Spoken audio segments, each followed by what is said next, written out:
Não, acho que Localiza uma que muita gente tem falado, tá? Verdade, é uma posição ali, é a nossa quinta maior posição, mas que ela tá no tamanho, não tá no tamanho definitivo, porque ela tem todos os atributos para ser uma posição de 10% do fundo, 12% do fundo.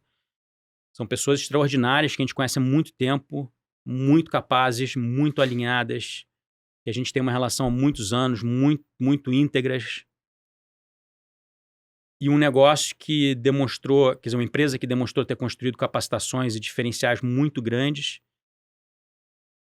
e gerado, ao longo desses anos, muito valor para os acionistas. Então, é uma companhia que tem muitos atributos, né? Só que a Eneva é uma empresa, a Localiza é uma empresa, que em 2024 está passando por um desafio operacional criado pela pandemia. Você vai falar assim, Maurício, cara, a gente está em 2024, a pandemia foi 5 anos atrás, está falando de pandemia, isso é desculpa, pô. O resultado tão ruim, tá culpando a pandemia. É muito louco isso, né? Muito impressionante.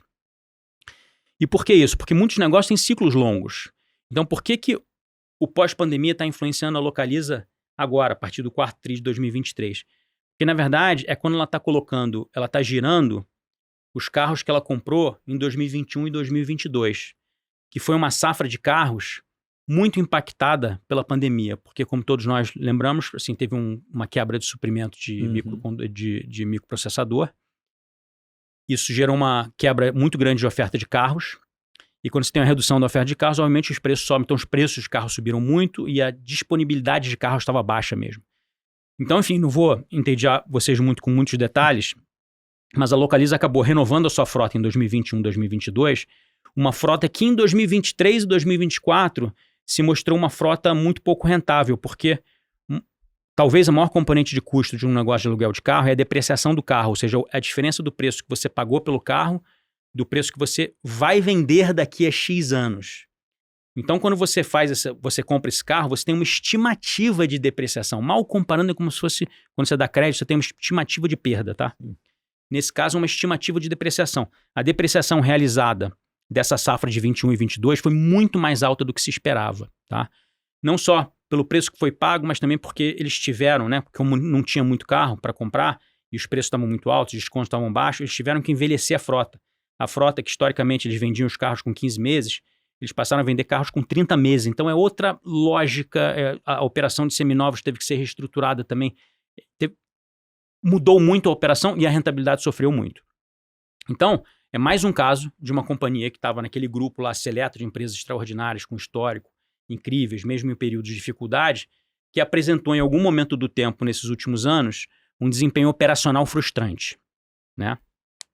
Então, qual é o nosso trabalho? É olhar para essa situação e entender o seguinte, o quanto que desse evento tem de fatores temporários ou de fatores estruturais. Em alguns casos, pode ter sido que o setor mudou e a Localiza, de fato, vai passar a ter uma rentabilidade mais baixa do que tinha historicamente. Essa é uma possibilidade absolutamente real. Ou, outra alternativa, é que não, se for um fator absolutamente temporário, é por causa da pandemia. É óbvio que... Uma das possibilidades é óbvio que essa questão, em função da pandemia, a rentabilidade vai reverter, vai se normalizar para padrões anteriores, históricos, de 2019, 2018. Se isso aconteceu, só para dar um parâmetro, se a Localiza voltar a ter o padrão de rentabilidade que ela tinha historicamente, hoje a ação está negociando entre 8 e 10 vezes lucro. Que para uma empresa como a Localiza, é um preço muito baixo. Então, a gente está justamente no meio desse processo. A gente está no processo, talvez, que a gente esteve em Apvida e Redditor há 2 anos atrás. A gente está meio que no meio da nuvem, o setor ainda está meio no meio da nuvem, porque ainda está difícil. A venda, a depreciação desses carros ainda está mais alta do que se esperava e o segmento de carros seminovos ainda está mais difícil do que se esperava. Então, a ilustração que a gente fala é que a gente está ainda no meio da nuvem. É como se estivesse no setor de saúde há 1 ano e meio atrás, com a sinistralidade muito alta e ainda não tendo aumentado os preços como eles começaram a aumentar ao longo do tempo, tá? Então, com uma série de incertezas.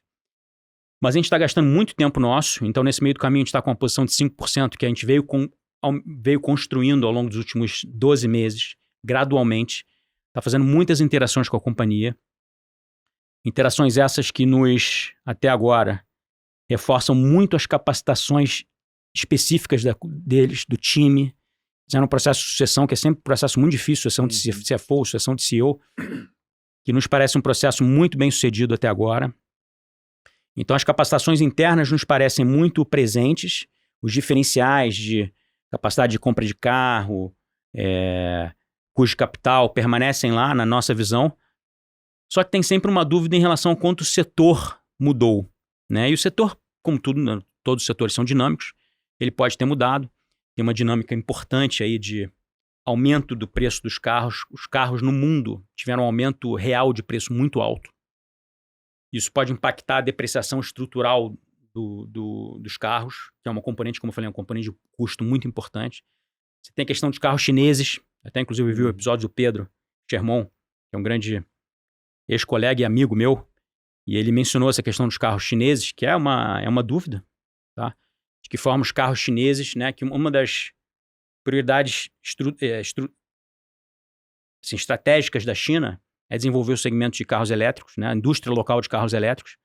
Eles podem subsidiar venda de carro elétrico, exportação de carro elétrico, e no Brasil pode ser que os carros elétricos chineses entrem a preços que mudem muito o patamar de carros novos no Brasil, e isso pode impactar o balanço da Localiza. Então tem uma série de assuntos que devem ser considerados numa análise de Localiza, então a gente está justamente nesse processo, tá? Se você perguntar hoje, a gente está mais inclinado a achar que esses fatores são todos fatores. Você tem uma componente temporária muito grande na rentabilidade da empresa hoje, e que essa rentabilidade deveria se normalizar em patamares muito mais atraentes do que o atual. Mas a gente, com base nessa atitude, né, que eu descrevi, de ter muita humildade intelectual, muita fundamentação, rigor de análise, né, como eu te falei, a gente está gastando investindo um tempo bastante forte do nosso time para construir a sua opinião e ter Você nunca tem certeza das coisas, né? Mas você pelo menos pode fazer um trabalho bastante profundo e forte. A gente tem bastante entrada na empresa, conhece as pessoas, conhece o negócio há muitos anos. Localiza, é um investimento que a gente tem desde 2008. Então a gente conhece muito bem o histórico, as pessoas. Então a gente está justamente nesse momento de construção. Se a gente chegar à conclusão de que realmente parece que tem muitos fatores temporários, essa deveria ser uma posição bem maior lá na faixa de 10% ao longo dos próximos, digamos, 6 a 12 meses. Mas a gente está construindo esse processo ainda.